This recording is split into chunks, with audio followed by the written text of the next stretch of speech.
بسم اللہ الرحمن الرحیم. بسم اللہ الرحمن الرحیم. اچھا بھائی، ذیل کے الفاظ کی جمعوں کو خاص طور پر یاد رکھو. دیکھیں، جمع مکسر کے جو اوزان تھے وہ ہم نے سب پڑھ لیے. اب ہم جو آگے پڑھنے جا رہے ہیں وہ کچھ ایسے الفاظ ہیں عربی میں بنیادی کہ جن کے واحد اور اس کی جمع کے بارے میں اکثر لوگ کنفیوز رہتے ہیں. تو اس لیے انہوں نے اس بات کی وضاحت کرنا مناسب سمجھا کہ ان الفاظ کو صحیح طریقے سے سمجھ لیں، اس کی سنگولر پلورل اس کو یاد کر لیں، تو پھر عربی سمجھنے میں، بولنے میں، لکھنے میں آسانی رہے گی. اب مثال کے طور پر لفظ ابنن ہے. ابنن کا کیا مطلب ہوتا ہے؟ بیٹا. یہ پتہ ہونا چاہیے سب کو کہ ابنن کا معنی ہے بیٹا. اب یہ یہاں دیکھیں، یہ میں نے انڈر لائن کر دیا ابنن. اب انہوں نے لکھا ہے اس کی جمع جو آتی ہے نا وہ دو طریقے سے آتی ہے. ایک جمع سالم آتی ہے، جمع مذکر سالم ہی آئے گی کیونکہ بیٹا ظاہری بات ہے مذکر ہے، تو وہ آئے گی بنونا یا پھر بنینا. یہ دو جمع آتی ہیں اس کی، بنونا یا پھر بنینا. ابنن کی جمع ہونی چاہیے تھی ابنونا ابنینا. اصل بات یہ ہے کہ ابنن کے اندر دیکھیں سنگولر میں یہاں پر یہ حمزہ بنا ہوا ہے، الف بنا ہوا ہے، جبکہ جمع میں جا کر یہ جو با ساکن تھا اس کو زبر آ گئی اور یہ بن گیا بنونا بنینا. تو بس یہ بات یاد رکھنے کی ہے کہ ابنن کی جمع جب بناتے تو ابنونا ابنینا نہیں کہتے ہیں، بلکہ ڈائریکٹ بنونا اور بنینا کہہ دیتے ہیں اہل عرب. اور یہ سب سماعی ہے، جیسے اہل عرب کہتے ہیں ویسے ہمیں اس کو فالو کرنا ہے. اس کی لاجک کیا ہے، کیوں ہے، اس میں ڈیٹیل میں ہمیں جانے کی ضرورت ہی نہیں. اہل عرب کا انداز ہے، اس طرح بولتے ہیں. یہ جمع سالم کی بات ہے. اور اس لفظ کی جمع مکسر بھی آتی ہے. دیکھیں یہاں لکھا ہوا ہے جمع مکسر، اور وہ آتی ہے ابناؤن. ٹھیک ہے نا، ابناؤن. تو ابنن کا معنی بیٹا ہے. اگر ہمیں کہنا ہے بیٹے تو ہم ابناؤن کہہ دیں تو یہ افعالن کے وزن پر جمع مکسر ہے. ہم نے پیچھے وزن پڑھا ہے، جیسے شجرتن کی جمع اشجارن. اسی طرح ابنن کی جمع ابناؤن. تو ایک جمع مکسر آتی ہے اس کی اور دوسری جمع سالم آتی ہے، وہ ہے بنونا بنینا. تو بنونا بنینا کا بھی مطلب بیٹے ہیں، ابناؤن کا بھی معنی بیٹے ہیں. ان دونوں میں سے جو بھی جمع استعمال کرنی ہے دونوں لغت کے لحاظ سے صحیح ہے. یہ ایک پوائنٹ ہم نے سمجھ لیا. اس میں اگر کسی کو کوئی کنفیوژن ہے تو وہ پوچھ سکتے ہیں. کامران بھائی کو ہماری آواز آ رہی ہے؟ بھائی صحیح میں آ رہا ہے آپ کو؟ یہ تو سمجھ میں آ رہا ہے، صحیح میں آ رہا ہے. اور جو اچھا عثمان یہ تارا اب ہمارے آپ ساتھ ہیں، حضرت آپ کو بھی آواز آ رہی ہے؟ جی سر آ رہی ہے. صحیح ہے جی. کامران بھائی کیا کہہ رہے ہیں؟ آپ نے ایک لفظ اسٹارٹ میں استعمال کیا تھا ذیل، ذیل کے الفاظ. تو یہ ہم نے اصل میں اردو میں زیادہ ذیل پڑھا ہے اس کو. تو یہ تو ذیل ہوتا ہے ذیل یا ہی ہے، ذیل؟ ذیل ہے.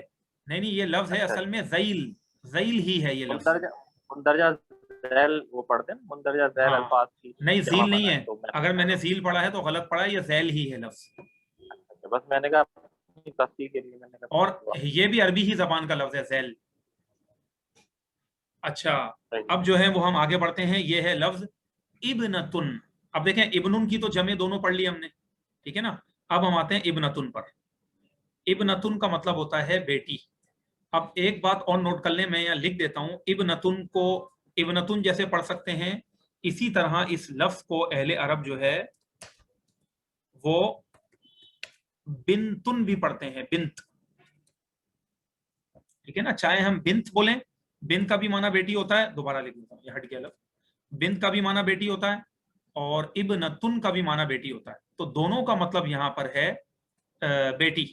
اس لفظ کو بنتن بھی بول سکتے ہیں، ابنتن بھی کہہ سکتے ہیں. اب اس کی جو جمع ہے، ظاہری بات ہے مونس سے تو جمع مونس سالم آئے گی، تو وہ جمع اس کی استعمال ہوتی ہے. اب آپ غور کریے گا، یہ لفظ ہے بنتن، یہاں دیکھیں با کو زیر ہے، اور ابنتن کے نا با ساکن ہے. لیکن جمع میں جب جاتے ہیں تو آپ یہ دیکھ رہے ہیں کہ با کے اوپر زبر لگی ہوئی ہے. اس کی جمع اس طرح آتی ہے بناتن یا پھر بناتن. کبھی بھی اس کی جمع ابناتن ابناتن نہیں آتی ہے. یعنی اس کا بھی یہ جو الف ہے نا حمزہ واحد والا، یہ گر جاتا ہے اور بے کو ہمیشہ زبر آتی ہے. تو بنتن کی جمع ہو گئی بناتن. اور آپ نے پڑھا ہے، یہ ہم نے پہلے پڑھا تھا کہ جمع مونث سالم جو ہوتی ہے وہ اینڈ میں آتن یا آتن لگانے سے بنتی ہے. تو آتن بھی آ سکتا ہے، آتن بھی آ سکتا ہے. تو دو زیر بھی اپنی یہاں کتاب میں ہم لگا دیجیے گا. تو بیٹی جب کہنا ہو تو بنت کہتے ہیں یا ابنتن کہتے ہیں. جمع جب کہنا ہو تو بنات کہتے ہیں. یہ ایک تھوڑا سا لفظ ہٹ کر ہے اس کی جمع میں، تو اس کو ذہن میں رکھنا ہے. اسی طریقے سے لفظ اخن ہے.